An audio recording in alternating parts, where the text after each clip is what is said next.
মাদারীপুরের সর্বমঙ্গলা বিদ্যা মন্দির শেষ পর্যন্ত নেতাজি সুভাষ টুর্নামেন্টের ফাইনালে মুখোমুখি হলো তুফানপুরের শিবেশ্বর হায়ার সেকেন্ডারি স্কুলের। সবাই বলে শিবেশ্বর এইচএস। ফুটবল এতদ অঞ্চলে খুব জনপ্রিয় খেলা, টুর্নামেন্টটাও খুব নামি। 16-18টা স্কুল নাম দেয় প্রতিবার, অনেক ভালো ভালো স্কুল আছে খেলতে, কিন্তু সর্বমঙ্গলার হাই স্কুলের সঙ্গে কেউ পেরে উঠত না। প্রতিবার তারাই শেষ হাসিটা হাসত। কিন্তু ব্যতিক্রম গত 2 বছরে। আসলে সর্বমঙ্গলা হাই স্কুলের হেডমাস্টার মশাই রত্নদীপবাবু ফুটবল পাগল মানুষ। ফুটবল টিমের জন্য তিনি আলাদা বাজেটও করে রাখেন, যাতে তার স্কুল চ্যাম্পিয়ন হয়ে আসে। কিন্তু তিনি নিজে খেলা দেখেন না, কারণ তার হার্টের ব্যায়াম। উত্তেজিত হওয়া একেবারে নিষেধ। তবে চ্যাম্পিয়ন হওয়ার আসল কারিগর ছিলেন স্পোর্টস টিচার চম্পক বরণ দাস। খুব খাটতেন টিম নিয়ে। স্কুলের 800 ছাত্রের মধ্যে জহর প্লেয়ার খুঁজে নিতে তার জুড়ি ছিল না। গত 2 বছরের টুর্নামেন্টে খালি হাতে ফিরতে হওয়ায় সবারই মাথা খারাপ, বিশেষ করে হেডমাস্টার মশাই। গত বছরের আগের বছরে চম্পক বরণ দাসের ছিল অবসরের বছর। তিনি ভেবেছিলেন স্কুল কর্তৃপক্ষ হয়তো তার চাকরির মেয়াদ বাড়িয়ে দেবেন আরও কয়েক বছর, কিন্তু চাকরি আর বাড়বে না বুঝতে পেরে অন্য বছরের মতো তেমন মন দেননি টিম গড়ার সময়। তাতে যা হওয়ার তাই হয়েছে। সর্বমঙ্গলা হাই স্কুল সেমিফাইনালে ডাহা হেরে ফিরেছিল মুখ চুন করে। হেডমাস্টার মশাই রেগে মেগে তার ফেয়ারওয়েলে এক লাইন প্রশংসাও খরচ করেননি। জয়ন্তীকে বলেছিলেন, বিদায়ের বছরে আমাদের স্কুলের মুখ ডুবিয়ে দিয়ে গেলেন। গত বছর তার জায়গায় ঝকঝকে চেহারার নতুন স্পোর্টস টিচার নীলাম্বর করকে নিয়োগ করা হয়েছিল অনেক ভেবেচিন্তে। নীলাম্বরবাবুর ফাইলে অনেক শংসাপত্র আর ঝুলিতে বহু কাপ আর মেডেল দেখে হেডমাস্টার মশাই সায় দিয়ে বলেছিলেন, হ্যাঁ, ইনিই তাহলে পারবেন চম্পক বরণের যোগ্য উত্তরসূরি হতে। কিন্তু হেডমাস্টার মশাইয়ের মনোনয়নে ভুল ছিল।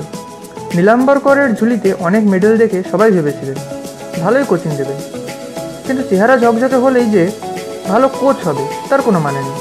নীলাম্বরবাবুর শংসাপত্র আর কাপ মেডেল ছিল হাই জাম্প আর লং জাম্পে। তিনি মূলত অ্যাথলিট। ফুটবলের সঙ্গে তার কোনো যোগ ছিল না।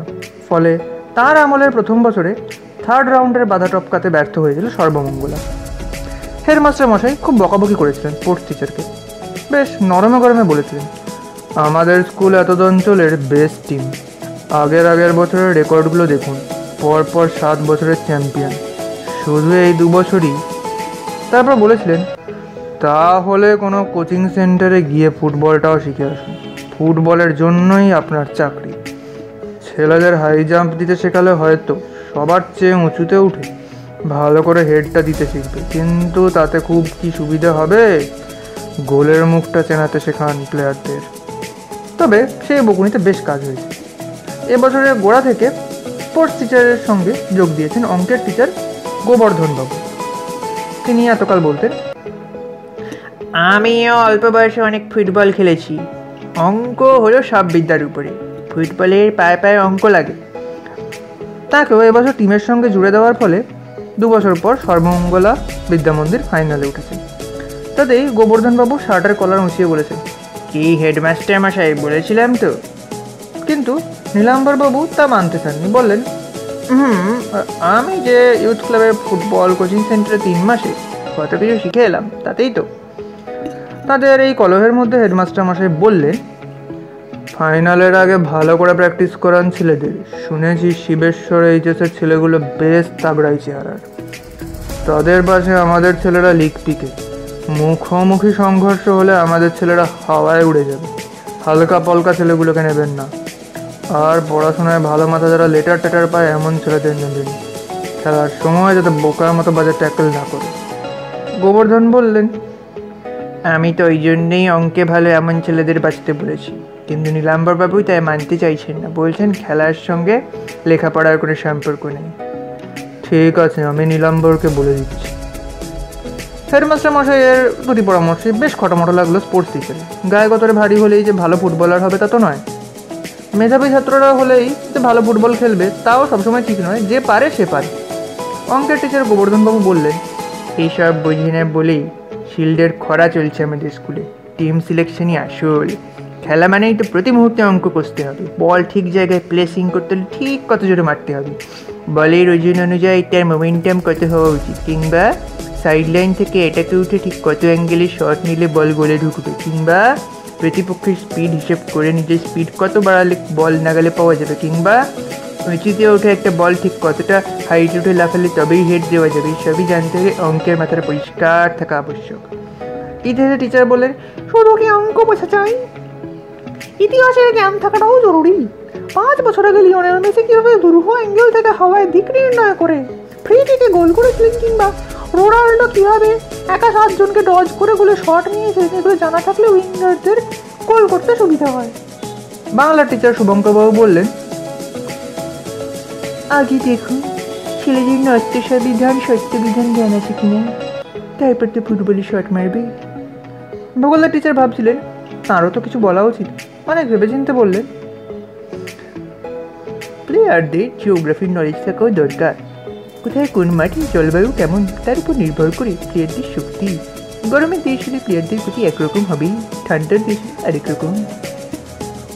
স্পোর্টস টিচার শুনেছিলেন তার স্কুলের বিশেষজ্ঞদের পরামর্শ, অবাক হয়ে বললেন, তাহলে তো টুকুন আর বলাইকে আগে বাদ দিতে হবে। দুজনেই স্কুলের নাম্বার 1 অ্যান্ড নাম্বার 2 ফেলু বয়, ওরা দুজনেই এক এক ক্লাসে 2 বার করে থাকে। চম্পকবাবু তাদের বলে দিয়েছিলেন, খবরদার পাশ করবি, তাহলে আর সর্বমঙ্গলা চ্যাম্পিয়ন হতে পারবে না। হেডমাস্টার মশাই এত সব জানতেন না, বললেন, সে কি নীলাম্বর বাবু, এ তো প্রায় মানুষ খুন করার মতো ক্রাইম। আমাকে বলে গেলেন স্কুলের স্বার্থে এমন কত কিছু করেছি, কিন্তু আমার এক্সটেনশন হলো না। হেডমাস্টার মশাই চমকে উঠে বললেন, এ তো সাংঘাতিক কথা, দিনে দুপুরে ডাকাতি। ফেয়ারওয়েলের আগের দিন আমাকে চার্জ দেওয়ার সময় তাই তো বললেন, আমাকে যখন রাখলো না স্কুল, আমিও বেশি কাটেনি, বিদায়ের বছরে স্কুল চ্যাম্পিয়ন হোক তা তিনি চাননি। তাও তো মারাত্মক অপরাধ, তাহলে তো বলাই আর টুকুনের এতদিন কলেজে পড়ার কথা, এবছর ওদের বাদ দিতেই হবে। হেডমাস্টার মশাইয়ের সাফ রায়। নীলাম্বরবাবু লাফিয়ে উঠে বললেন, বলেন কি স্যার, ওই দুজনই তো এখনও আমাদের দুই স্কুলের 2 পিলার, অন্তত এবছর ওদের রাখতেই হবে। ওরা দুজন আমাদের 2 মিডফিল্ডার, ওদের একজন বলাই আমাদের ক্যাপ্টেন। ওরা 2 মিডফিল্ডার দুদিকে তাড়ালে বিপক্ষের সাধ্য কি, সর্বমঙ্গলার গোলে বল নিয়ে যায়। হেডমাস্টার মশাই গম্ভীর স্বরে বললেন, তবে তাই হোক। নীলাম্বরবাবু বললেন, পরের বছর না হয় নতুন প্লেয়ার তৈরি করা যাবে। তাহলে গত বছর আমার গোহারা হলো কেন সর্বমঙ্গলা? স্যার, গত বছর ঠিক এই সময় টুকুনের পক্স হয়ে যাওয়াতেই অত সমস্যা। আপনার এখন মনে নেই, টিম থেকে একজন প্লেয়ার চলে গেলে যা হয়। ঠিক আছে, এবছর খেলুক তাহলে। টিম সিলেকশনের সময় অবশ্য হেডমাস্টার মশাই থাকলেন না, বেশি চেঁচামেচি হলে তার বুক ধড়ফড় করে। তার নির্দেশে স্পোর্টস টিচারের সঙ্গে উপস্থিত থাকলেন স্কুলের অ্যাসিস্ট্যান্ট হেডমাস্টার অলোকেশবাবু, বাংলার টিচার শুভঙ্করবাবু ও অঙ্কের টিচার গোবর্ধনবাবু। অলোকেশবাবু সংস্কৃতের টিচার, কিন্তু এমন গাঁক গাঁক করে কথা বলেন তাকে ভয় পেয়ে চলে সবাই। প্লেয়ার ছাত্ররা সবাই একে একে মুখ চলে অ্যাসিস্ট্যান্ট হেডমাস্টার অলোকেশবাবু বললেন, দেখো ছেলেরা, সর্বমঙ্গলা বিদ্যা মন্দিরের সম্মান বাঁচানোর দায়িত্ব এখন তোমাদের ওপর। যে কোনো নতুন ভাষা আয়ত্ত করতে হলে যেমন তার ব্যাকরণ জানাটা আবশ্যক, তেমনি যে কোনো খেলা ভালো রপ্ত করতে হলে তার ব্যাকরণটাও জানা দরকার, বুঝেছো নিশ্চয়ই? ছেলেরা ভাজা কাতলা উল্টে খেতে জানে না মতো মুখ করে বলল, বুঝেছি স্যার। টিম সিলেকশন হয়ে গেলে বাইরে এসে বলাই ফিক করে হেসে টুকুনকে বলল, বলতো ফ্রি কিক কোন সমাজ? টুকুন বলল, ফাউল থেকে ফ্রি কিক হলে দ্বন্দ্ব সমাজ, হ্যান্ডবল থেকে ফ্রি কিক হলে। তার মধ্যে এসে গেল ফাইনাল খেলার দিন। খেলা হবে তুফানপুরের মাঠে। হাইওয়ে ধরে গেলে মাদারীপুরের ঠিক পরের স্টপেজ তুফানপুর, মাত্র 2 কিলোমিটার বাস পথ। খেলা শুরু বিকেল 4টায়, দুপুর 2টোর মধ্যে সবাই পৌঁছে গেলেন তুফানপুর। খেলোয়াড়দের সঙ্গে সমর্থক হিসেবে কয়েকজন সহপাঠী। সামনে একটা বড় রেস্তোরাঁ দেখে লোকেশবাবু বললেন,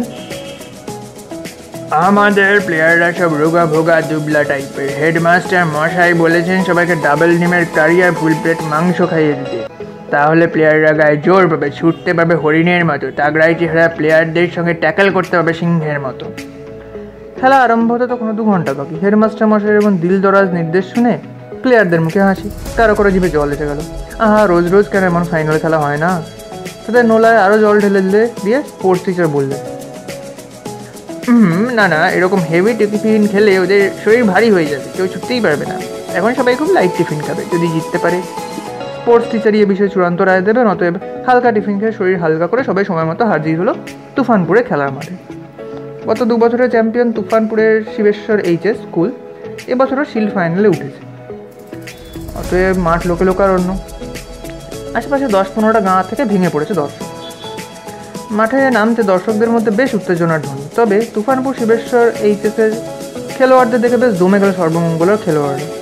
গত বছরের চেয়ে আরও তাগড়া চেহারা খেলোয়াড় নিয়ে নেমেছে ফাইনালে। কিক অফের আগে শিবেশ্বর এইচএস প্র্যাকটিসে নামতেই অ্যাসিস্ট্যান্ট হেডমাস্টার অলোকেশবাবু আঁতকে উঠে বললেন, এরা তো স্কুলের পড়ুয়া নয়, নিশ্চয়ই হায়ার করে নিয়ে এসেছি বলে সন্ডাগন্ডা চেহারার ঝাঁকড়া চুল একজনের হাত ধরে হিড় করে টেনে নিয়ে এসে বললেন, কোন ক্লাসে পড়িস? সেটা আমতা আমতা করতেই পরবর্তী প্রশ্ন, বুঝেছি, বল তো যে নারীর স্বামী বিদেশে থাকে এক কথায় কি হবে?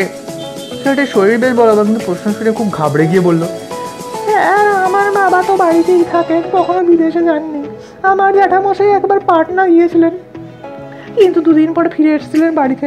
আমার পর কাউকে 7 জন্মে বিদেশ যেতে দেখিনি, কি করে জানবো স্যার? অঙ্কের টিচার গোবর্ধনবাবু বললেন, তাহলে বল তো আইজ্যাক নিউটন কে? ছেলেটি আরো ঘাবড়ে গিয়ে বলল, আমি না স্যার, আমার নাম গজেন। গজেন? অলোকেশবাবুর গর্জন শুনে গজেন আরো ঘাবড়ে গিয়ে বলল, স্যার আমাদের রামচাঁদ টুডু জানতে পারে, ওরা খ্রিস্টান, নামের আগে অ্যালফ্রেড লেখে। আমার ক্যাপ্টেন, ওরা এক বন্ধুকে খেলতে নিয়ে এসেছে, তার নাম কিন্তু আইজ্যাক নয়, মাইকেল, রাইট উইঙ্গার। গজেন কেমন হেনস্থা হতে দেখে তুফানপুর শিবেশ্বর এইচএসের অন্য ছেলেরা আসছিল ছুটে। কে যেন বললো, এই চাষ নে, ওরা সর্বমঙ্গলার টিচার, তোর এমন কঠিন কোশ্চেন জিজ্ঞাসা করবে যে একটু পর খেলতে নেবে সব খেলা ভুলে যাবি। গজেনের কাছে রামচাঁদ সম্পর্কে কি সব জিজ্ঞাসা করছিল শুনে তারা উল্টো দিকে ফিরে সমচা দৌড়। গজেনকে উদ্ধার করলেন তাদের হেডমাস্টার মশাই শিবতারায়ণ বাবু। তিনি এসে বললেন, অলোকেশ বাবু, ওরা সব টেনে টুনের ক্লাসে পাশ করে। ওরা যদি সব প্রশ্ন জানতো তাহলে আমাদের স্কুলের ছেলেরা 3টের জায়গায় 30টা স্টার পেত। ওদিকে রেফারি অপেক্ষা করছে। এখন খেলা শুরু হোক, খেলায় যদি আমরা জিতি তখন আপনি প্রোটেস্ট করবেন। ঠিক আছে, তাই হোক। খেলা আরম্ভ হতেই শিবেশ্বর এইচএসের খেলোয়াড়রা বেশ চেপে ধরলো সর্বমঙ্গলা বিদ্যা মন্দিরকে।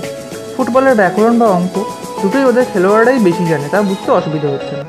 ওদের সেন্টার ফরওয়ার্ড আর 2 উইঙ্গার চরকির মতো ঘুরে ভেঙে ফেলছে সর্বমঙ্গলার ডিফেন্স। বিশেষ করে রাইট উইংয়ের যে শক্তপোক্ত ছেলেটি খেলছে তার গতি স্প্রিন্টারদের মতো। বলাই আর টুকুন কখনো এগিয়ে কখনো পিছিয়ে বেশ ট্যাকেল করতে থাকে, কিন্তু তার মধ্যে দুবার তার শট গোল পোস্টে লেগে ফিরে এলো বল। কে যেন বলল, ওই ছেলেটাই রামচাঁদ।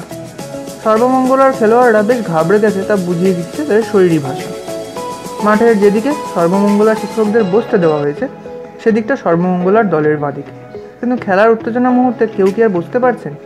চারপাশে হইচইয়ের মধ্যে তাঁরাও লাফিয়ে লাফিয়ে উঠছেন। কখনো বলাই বা টুকুন ভালো ট্যাকেল করে চেঁচিয়ে উঠছে, বলছেন, সাব্বাস বলাই, সাব্বাস টুকুন, আজ জিততেই হবে, জিতলে তোদের ডাবল প্রমোশন দেব। গুরুপদ লেফট উইঙ্গার, তার কাছে বল আসছে ঘন ঘন, কেননা শিবেশ্বর এইচএসের খেলোয়াড়রা কেউ এদিকে ঘেঁচছে না। অলোকেশবাবুর চেহারা দেখেই তারা ভয় পাচ্ছে, কখন আবার কি প্রশ্ন জিজ্ঞাসা করেন। নীলাম্বরবাবু কখনো বলছেন, এই গুরুপদ, এই আর একটু জোরে ছোট না বাবা, উইংয়ে খেলবি আর কচ্ছপের মতো ছুটবি, তাই কি কোনো হয়? প্রথম হাফে বেশ হাড্ডাহাড্ডি লড়াই দুপক্ষে। গজেন ওদের left back, Ramchand Tudu left winger, দুজনের মধ্যে বেশ বোঝাপড়া বেশ ভালো। গজেনের পায়ে বল পড়তে গজেন 2-1 ডজ করেই বাড়িয়ে দিচ্ছিল রামচাঁদের দিকে। রামচাঁদ বল পেয়ে জেট গতিতে ছুটে এগিয়ে যাচ্ছিল গোল লক্ষ্য করে, কখনো বলাই কখনো টুকুন থামিয়ে দিচ্ছিল তার গতি। শিবেশ্বর এইচএসের রাইট উইং বা রাইট ব্যাক 2 খেলোয়াড়ই বেশি নড়াচড়া করছিল না, কারণ এদিকেই বসে আছেন সর্বমঙ্গলার টিচাররা। তবে তারা হয়তো তেমন দক্ষ খেলোয়াড়ও নয় না, যা আক্রমণ হচ্ছে সব বাঁ দিক দিয়ে। রাইট ব্যাক বলাইয়ের উপর ক্রমাগত তো চাপ পড়ছে যে শেষ পর্যন্ত একটা বল আর আটকাতে পারল না। ইন্টারভ্যালের ঠিক আগের মিনিটে রামচাঁদ টুডু তাকে ডজ করে ফেলে প্রথম গোলটি পেয়ে গেল অনায়াসে। অমনি মাঠের চারপাশ থেকে জয়ের প্রবল হুল্লোড়, কান পাতা যাচ্ছে না আনন্দোল্লাসের শব্দ। কে একজন চেঁচিয়ে বলল, সর্বমঙ্গলার নাকে এবারও ঝামা ঘষে দিতে হবে। বিরতির হুইসেল বাজতেই স্পোর্টস টিচার ছুটে গেলে তার খেলোয়াড়দের কাছে। কেউ আর কোনো কথা বলতে পারছে না। নীলাম্বরবাবু বললেন, তোরা ওদের বেশি ভয় পাচ্ছিস, ওদের চেহারাই শুধু তাগড়াই, কিন্তু ফুটবলের স্কিল হলো আসল। চল, অ্যাসিস্ট্যান্ট হেডমাস্টার মশাই তোদের ডাকছেন। সর্বমঙ্গলার খেলোয়াড়রা অ্যাসিস্ট্যান্ট হেডমাস্টার মশাইয়ের ভয়ে আর আসতে চাইছে না, কিন্তু অ্যাসিস্ট্যান্ট হেডমাস্টার মশাই বিচক্ষণ ব্যক্তি বললেন, তোরা কেন ভয় পাচ্ছিস? নিজেদের খেলা খেলে যা, আমরা তো আছি। হেরে গেলে প্রোটেস্ট করব, দেখেই বুঝতে পারছি ওরা সম্প্রদানকারক আর কর্মকারকের তফাৎ জানে না। বিরতির পর দু দলের দিক বদল হয়ে গেল। খেলা শুরু হতে রামচাঁদ, টুডু আর গজেন দুজনই এখন ডান দিক দিয়ে আক্রমণে উঠবে, কিন্তু সেদিকে বসে আছেন সর্বমঙ্গলা টিচাররা। দুই আসল খেলোয়াড় বারবার তাদের দিকে তাকাচ্ছে, দুজনেরই চোখ মুখে ভীতির প্রকাশ। ভাবছে বেশি ডান দিকে গেলে টিচাররা হয়তো আবার হিড় হিড় করে টেনে নিয়ে গিয়ে জিজ্ঞাসা করবেন শক্ত শক্ত প্রশ্ন। ফলে দুজনেই আর আগের মতো উঠতে পারছে না আক্রমণে। দুজনেই বল পেলে চলে যাচ্ছে মাঝ মাঠের দিকে। নীলাম্বরবাবু ফিসফিস করে বললেন অলোকেশবাবুকে, স্যার দুজনেই ভয় পাচ্ছে আপনি কাছাকাছি আসতে, যদি শক্ত শক্ত প্রশ্ন জিজ্ঞাসা করে। অলোকেশবাবু বললেন, করবেই তো, ওরা সব বাইরের প্লেয়ার, প্রোটেস্ট করলেই ধরা পড়বে সব যাই। 22 বছর স্কুলে পড়াচ্ছি, চোখ মুখ দেখলে বলে দিতে পারি কে ছাত্র আর কে ছাত্র নয়। বল নিয়ে গজেন আর রামচাঁদ কাছাকাছি এলি অ্যাসিস্ট্যান্ট হেডমাস্টার মাসে এমন কটমট করে তাকাচ্ছেন তাদের দিকে যে দুজনের খেলা চৌপাট। বল ছেড়ে দৌড়চ্ছে নিরাপদ দূরত্বে। তাতে শিবেশ্বর এইচএসের ডান দিকের মিডফিল্ডারের উপর চাপ বাড়াচ্ছে সর্বমঙ্গলা। বারবার বল ঠেলে দিচ্ছে লেফট উইঙ্গার গুরুপদর দিকে। ওদের ডান দিকের মিডফিল্ডার বেটে, কিন্তু বেশ গুঁট চেহারা। হয়তো এই ছেলেটার নামই মাইকেল। তার সঙ্গে টুকুনের পরপর দুবার সংঘর্ষ হল, একবার বেশ জোরে। অলোকেশবাবু নিতিয়ে বললেন, ফাউল ফাউল।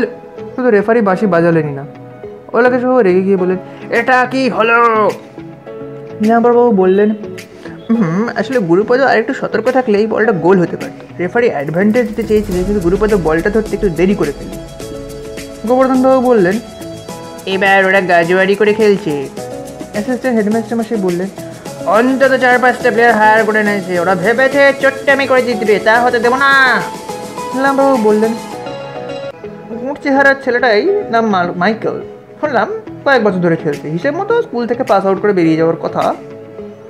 ঠিক আছে, দেখা যাক শেষ পর্যন্ত কি ফলাফল হয়, প্রোটেস্ট করতেই হবে। অঙ্কের টিচার গোবর্ধনবাবু চেঁচাচ্ছেন, বলাই এদিকটা ফাঁকা আছে, তুই 30 ডিগ্রি কোণ ঘেসে ডান দিক দিয়ে মুভ কর। মাইকেল নামের ছেলেটা তখন এতই মরিয়া যে টুকুনকে আরও একবার ফাউল করতে টুকুন গিয়ে ছিটকে পড়লো মাঠের মধ্যে। টুকুন কোনো ক্রমে উঠে দাঁড়াতে দেখা গেল তার হাঁটু থেকে রক্ত পড়ছে ঝরঝর করে। শুধু হাঁটুতেই যে মেরেছে তা নয়, কোনো দিয়ে গুঁতো মেরেছে টুকুনের বুকের গোড়ায়। টুকুন ছটফট করছে ঘাসের উপর শুয়ে। অ্যাসিস্ট্যান্ট হেডমাস্টার মাসে চেঁচিয়ে উঠে বললেন, খুব বাজে ট্যাকেল করেছে ওদের প্লেয়ার। পুলিশ থাকলে বলতে অ্যাটেম্প টু মার্ডার, কিন্তু রেফারি কি করছে? ছেলেটাকে এখনই লাল কার্ড দেখানো উচিত। নীলাম্বরবাবু বললেন, ওরা এত হোম টিম, তাই রেফারি অ্যাডভান্টেজ দিচ্ছে, ওদের দিকে টেনে খেলছে। অলোকেশবাবু বললেন, আমরা ছাড়াবো না, প্রোটেস্ট করবো। মাঠে কি পুলিশ নেই? কোথায় গেলেন দারোগা বাবু? কিন্তু দারোগা বাবুকে দেখা গেল না। এলেন একজন ডাক্তার, হাতে ফার্স্ট এইডের মেডিকেল কিট। হন্তদন্ত হয়ে এসে বাক্স খুলতে অ্যাসিস্ট্যান্ট হেডমাস্টার মাসে গর্জন করে বললেন, আপনি কোথা থেকে এসেছেন? ডাক্তারবাবু ঘাবড়ে গিয়ে বললেন, হাসপাতাল থেকে। মানে মানুষের ডাক্তার? ডাক্তারবাবু আরও অবাক হয়ে বললেন, হ্যাঁ তাই আর কি। কিন্তু কি জানে, এরা একদম লেখাপড়া করে না, এদের নামই হয়ে গেছে ফেলু বয়। মানুষ না হয় অমানুষ হয়ে গেছে, মানুষের ডাক্তার চিকিৎসা করলে কি ওর নিরাময় হবে? ডাক্তারবাবু বিষয়টা বুঝে বললেন, মাস্টারমশাই শুধু লেখাপড়া শিখে এক ধরনের মানুষ হয়, কিন্তু এই ছেলেটা কি দারুণ খেলছে দেখছেন তো, এভাবেও তো মানুষ হওয়া যায়। ভালো ফুটবলার হতে পারলে ক্লাসে ফার্স্ট সেকেন্ড হওয়া ছাত্রদের চেয়ে নামটাক বেশি হয়, তা নিশ্চয়ই জানেন। বলতে বলতে তিনি টুকুনের ক্ষত পরীক্ষা করে রক্ত মুছে তার হাঁটু ভাঁজ করে নানাভাবে দেখে বললেন, ফ্র্যাকচার হয়নি, শুধু মেডিসিনেই কাজ হবে। অতঃপর ওষুধ লাগিয়ে ভালো করে ব্যান্ডেজ বেঁধে বললেন, এখন যাও সাইড লাইনে বসে বিশ্রাম নাও, আমি প্রেসক্রিপশন করে দিচ্ছি। টুকুন লাফিয়ে উঠে বলল, আমি সাইড লাইনে বসে থাকলে চলবে স্যার, গোলটা শোধ করতে হবে না? বলে সবার মত উপেক্ষা করে ব্যান্ডেজ শুধু নেমে গেল মাঠে। নীলাম্বরবাবু বলতে যাচ্ছিলেন, টুকুন ওখানে ঘা লাগলে আবার ব্লিডিং হবে, কিন্তু তার আগেই তার পায়ে বল নিয়ে শুধু ডান দিক দিয়ে ঢুকছে গোলের দিকে। সেখানে তো বসে আছে সর্বমঙ্গলার টিচাররা। সেখানে গজেনের থাকার কথা, কিন্তু গজেন তখন মাঝ মাঠে পালিয়ে গেছে। পাশে অলোকেশবাবু তার পড়া ধরে।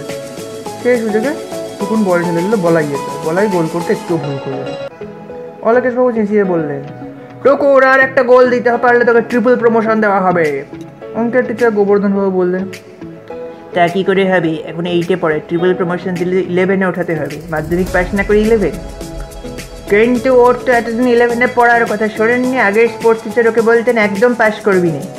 তাহলে ওর কি দোষ? খেলে কি আর হয় পেটের অন্ন জোগাতে পারে? নীলাম্বরবাবু বললেন, স্যার আমি ভেবেছি বলাই আর টুকুনকে কলকাতার কোনো ভালো ক্লাবের সঙ্গে যোগাযোগ করিয়ে দেবো, যাতে ওরা খেলেই পরিবারের অন্যের সংস্থান করতে পারে। কলকাতার বড় ক্লাবগুলোতে মফস্বলের ক্লাবে ট্যালেন্ট সার্চ করে বেড়ায়। তার কথা শেষ হওয়ার আগে টুকুন আবার বল পেয়ে গেছে। বল ধরেই ঠিক আগের কায়দায় চলে এসেছে ডান দিক ঘেঁষে, ছুটে গিয়ে শেষ মুহূর্তে বল বাড়িয়ে দিল বলাইয়ের কাছে। বিরতির আগে গজেন এ ধরনের মুভগুলো অনায়াসে ক্লিয়ার করেছে, কিন্তু এখন না গজেন না রামচাঁদ কাউকে আর ডান দিকে দেখা যাচ্ছে না। তার ফলে আরও একবার বলে বল ঠেলে দিল বলাই। অমনি সারা মাঠ স্তব্ধ। দর্শকদের অধিকাংশ চেয়েছে হোম টিম জিতুক, গত 2 বছর তাই জিতেছে।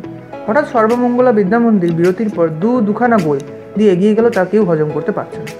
তখন খেলা শেষ হতে আর মিনিট 5 বাকি। শিবেশ্বর এইচএস সর্বশক্তি দিয়ে ঝাঁপাতে চাইছে। ওদের স্পোর্টস টিচার খেলায় আনতে চাইলেন নতুন কৌশল। গজেন আর রামচাঁদকে বাদিকে খেলতে বললেন যাতে তাদের কাউকে সর্বমঙ্গলা টিচারদের কাছে না আসতে, কিন্তু অনভ্যস্ত খেলতে গিয়ে কেউ সুবিধা করতে পারলো না। কয়েকটা দুর্বল আক্রমণের পর গা জোয়ারি করে খেলতে শুরু করলো শিবেশ্বর এইচএস।